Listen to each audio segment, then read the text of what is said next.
no Pergunte ao Dan de hoje, chegam algumas perguntas de que você tem separado sobre enriquecimento curricular. Primeiro, 2 observações. Eu entendo o modelo do Renzulli bem, tá? Então, assim, eu não entendi ele por meio das tradições que vieram para o Brasil, equivocada ali, não.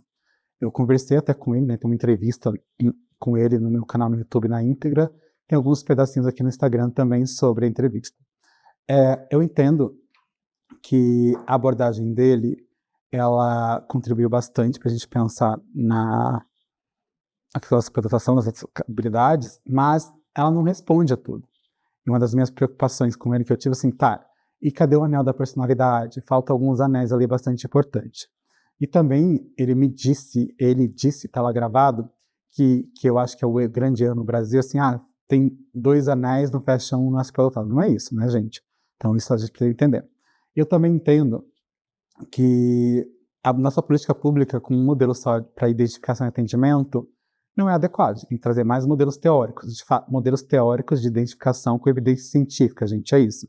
Assim, alguém que foi lá e escreveu uma teoria sobre questão emocional, não está falando sobre como se identifica, como se avalia, tem que tomar esse cuidado. A gente tem alguns autores aí excelentes para explicar o nosso funcionamento, mas nós não temos um modelo de identificação, então precisa tomar cuidado com isso.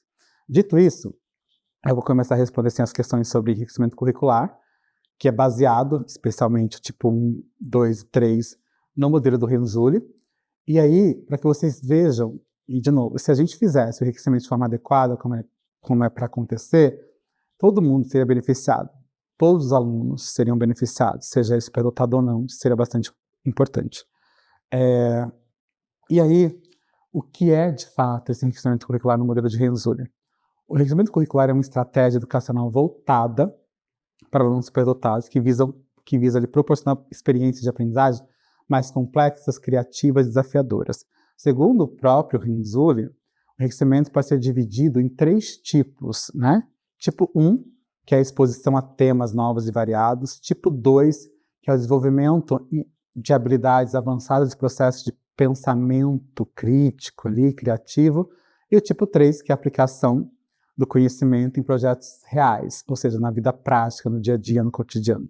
Esses 3 tipos trabalham juntos para estimular o potencial dos alunos a desenvolver ali a criatividade, a autonomia, a capacidade de resolver problemas complexos, pensamento crítico, pensamento científico.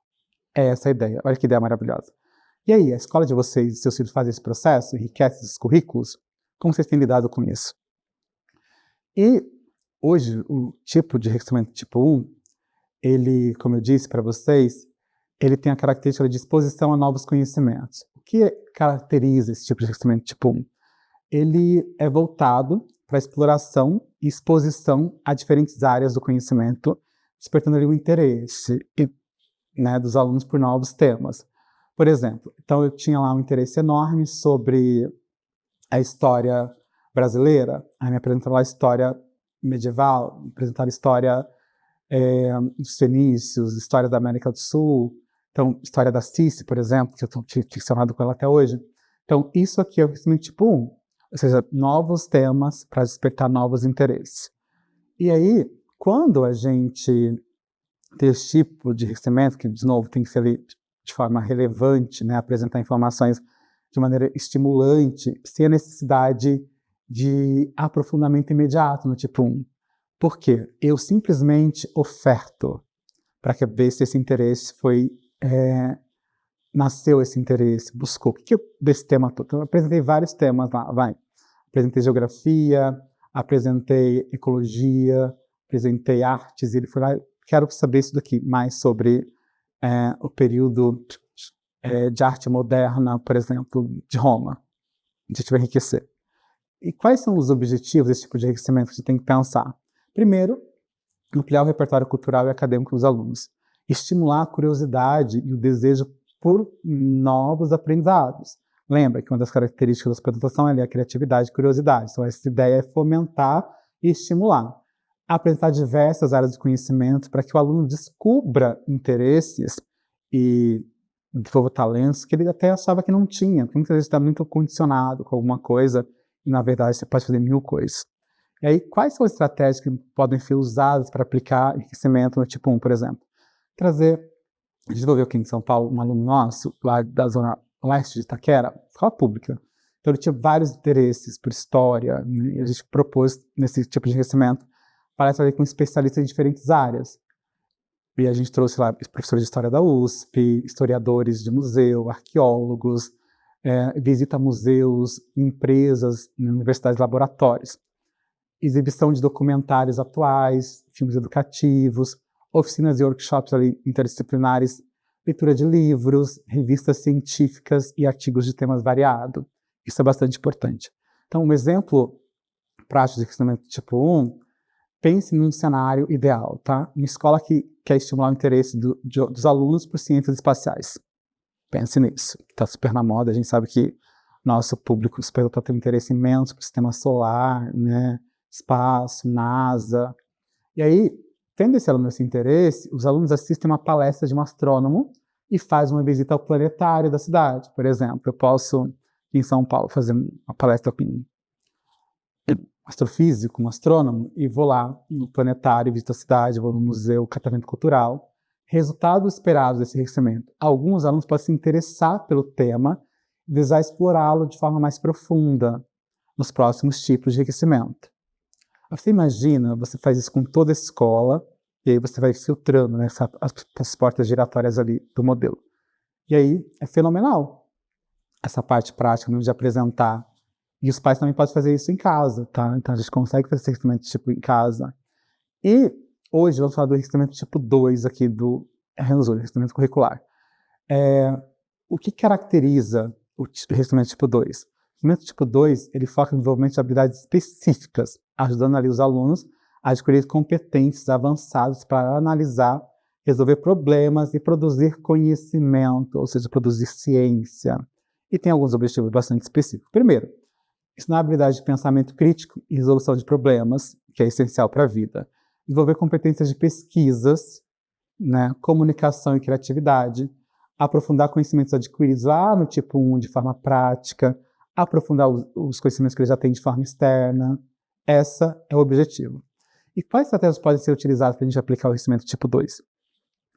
Oficina de escrita científica, oficina de argumentação, desenvolvimento de projetos experimentais, por exemplo. Teve um aluno nosso que ele percebeu que a região dele estava ficando sem os peixes nativos.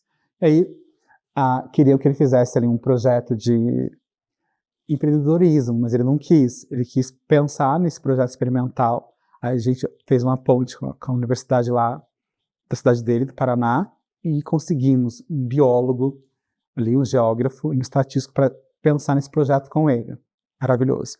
Treinamento de métodos de pesquisa, isso é bastante importante. Simulações, estudos de caso, competências tecnológicas, assim, uso de software especializado, ou seja, muitas possibilidades para a gente pensar. Para que nós chegamos aqui, por exemplo, num exemplo bem prático de currículo, de enriquecimento curricular tipo 2, pense nesse processo. Continuamos com aquele exemplo do nosso aluno lá. Após a palestra sobre astronomia, que teve ali no tipo 1, alguns desses alunos se interessaram mais sobre telescópio, por exemplo. Telescópio, né? Eu estou confundindo aqui telescópico com telescópio. E análise de dados astronômicos. Então, eles tiveram muito interesse nesse processo. Aí, a escola pega esses alunos, enriquecimento tipo 2, e oferece um workshop de astrofotografia. Os alunos aprendem a usar telescópios e softwares para analisar imagens do espaço, por exemplo. O que a gente espera desse processo? Que os alunos desenvolvam as habilidades práticas em astronomia, como captação e análise de dados astronômicos. Essa é a ideia. Então tem uma sequência aí, tipo 1, tipo 2, apresento, aprofundo. E do enriquecimento tipo 3. O enriquecimento tipo 3 é a fase mais avançada, onde os alunos aplicam os conhecimentos adquiridos dos tipos 1 e 2 em projetos reais e relevantes para a sociedade, caso ele queira. Mas ele não queira, não é obrigado a fazer absolutamente nada, tá? Então ninguém é obrigado a nada, mas se ele quiser fazer alguma coisa que mude, ali como essa criança que eu falei dos peixes, depois ele entendeu lá, e ele entendeu o porquê estava acontecendo, então foi até a fábrica que estava poluindo lá à nascente do rio, eles quiseram ter uma formação com o pessoal da empresa, e só aos 10 anos, para diminuir essas questões todas. Então se ele quis fazer, ele quis aplicar, isso é fundamental. E quais são os objetivos, né, do enriquecimento tipo 3 que a gente tem que pensar? Primeiro, permitir que os alunos atuem como pesquisadores e solucionadores de problemas reais. Lembra? Uma das principais características do superdotado é a curiosidade. Pergunta demais, perguntam, são criativos. Então, aqui é a ideia de um projeto real, vai estimular a criatividade, a autonomia, vai conectar o aprendizado ao mundo real, tornando significativo esse processo. E aí, de novo, a gente sai daquele tédio lá teórico, daquela repetição absurda por conteúdos, e vai pensando aí no mundo real, como que eu vou colocar esse conhecimento no mundo real.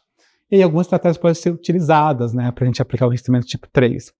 Projetos de pesquisas e iniciação científica é bastante importante. Então, gente, tem os nossos institutos federais aí de educação no Brasil inteiro, em várias cidades, inclusive cidades bem pequenas. Pode ir lá, olha, coordenadora de escola, a mãe também pode fazer essa ponte. Tem uma criança que ela quer fazer isso. Pode vir aqui? Pode sim. Desenvolvimento de aplicativos. Eu tenho um paciente lá de Belém, que eu fico super orgulhoso dele, tinha uma questão com questões executivas. Ele desenvolveu um aplicativo para treinar questões executivas em alunos adolescentes. Olha que maravilha. Invenções e protótipos ali, né? Escrever artigos científicos e apresentação em feiras, em palestras, engajamentos em projetos sociais e ambientais, ali competições acadêmicas, Olimpíadas, enfim, o que eles queiram fazer. Isso é bastante importante. O que eles queiram fazer, né? Não dá para você impor. Você, professor de sala de recursos, você coordenador, você pai, não dá para impor. A gente precisa dar autonomia da escolha desse garoto, que é fundamental. E, por fim, a gente tem que pensar, hoje, vamos falar um tipo, né, um exemplo prático aqui desse tipo de enriquecimento tipo 3. Vamos, de novo, pegar o mesmo exemplo. Então, quem não acompanha os exemplos, volta lá onde está falando do tipo 1 e 2. Então, depois da palestra sobre astronomia, enriquecimento tipo 1, e ali do workshop de astrofotografia, enriquecimento tipo 2, um grupo de alunos decide desenvolver um projeto sobre poluição luminosa e seu impacto na observação do céu. Olha que maravilha! E aí, os alunos realizam medições da poluição luminosa na cidade, criam mapas interativos mostrando as áreas mais afetadas, apresentam os resultados para a prefeitura e propõem medidas de redução da poluição luminosa, por exemplo. Resultado esperado com esse tipo de enriquecimento, os alunos aplicam os conhecimentos adquiridos para resolver um problema real, desenvolvendo habilidades de pesquisa, argumentação e inovação. Olha que cenário perfeito! E por que será que a gente não consegue fazer isso no Brasil de maneira efetiva? Então a gente tem que repensar de novo a nossa política pública de identificação, de atendimento, quem identifica, e também nesses atendimentos, núcleos de atendimentos aí que existem, a gente sabe que falham muito, mas trazer para o professorado a forma certa de trabalhar. E a última pergunta da fase ali dos enriquecimentos, como os 3 tipos de enriquecimento se conectam? Os 3 tipos de enriquecimento não funcionam isoladamente, isso é bastante importante. Eles formam uma sequência progressiva, onde cada fase leva naturalmente à próxima. Tipo 1, exposição, que vai ali despertar tipo 1 de enriquecimento, tá, gente? Exposição. Vai despertar o interesse e amplia o repertório do aluno. No tipo 2, o desenvolvimento ensina habilidades específicas relacionadas ao interesse despertado. No tipo 3, a aplicação. Permite que o aluno use o conhecimento para criar soluções reais. Tá? E aí, óbvio que eu não posso esquecer nunca que eu também preciso, lembra, de flexibilizar o currículo na sala comum, acelerar, sofisticar, mas também trabalhar com possibilidades reais aqui é bastante importante. Então, esse modelo do Renzulli, eu gosto muito, atende bem, mas infelizmente não é bem feito. A gente não aprendeu a identificar corretamente e a gente não aprendeu a intervir educacionalmente com o modelo dele adequado. A gente tem um longo caminho ainda e a gente precisa avançar nas conversas com todo mundo. Não dá para continuar como está. Fato. E por que o modelo de Renzulli, ele acaba ajustando, né, esses momentos de enriquecimento de forma mais adequada? É porque esse modelo assim, ele permite que os alunos superdotados tenham um percurso de aprendizado mais estimulante e significativo, que é uma demanda importante. Ao invés de apenas acelerar conteúdos, eles são incentivados a explorar os temas. E aqui cabe um parênteses, sim. Eu preciso acelerar conteúdo, sim, mas também preciso de estratégias aqui de enriquecimento. Não é só acelerar, preciso enriquecer, porque somos únicos, não é um pedacinho gosta disso, não, precisa atender a demanda de novo individual. Aí eles são incentivados a explorar diversos temas, descobrir interesses, desenvolver habilidades avançadas para analisar e resolver problemas, criar, inovar com impacto real na sociedade desde que eu queira. E aí, com essas abordagens, os superdotados não apenas aprendem mais rápido, né? Porque isso já é natural nosso, é natural meu, é natural do seu filho, é natural seu. Mas também de forma mais profunda, criativa e autônoma, acaba desenvolvendo ali seu potencial ao máximo. É essa a ideia. Mas nós ainda temos um grande caminho a seguir, porque não entendemos como identificar e não entendemos como enriquecer. Enriquecer não é dar mais, não é mais trabalho, não é mais volume de coisa. É sofisticar, é refinar. Lembre-se disso.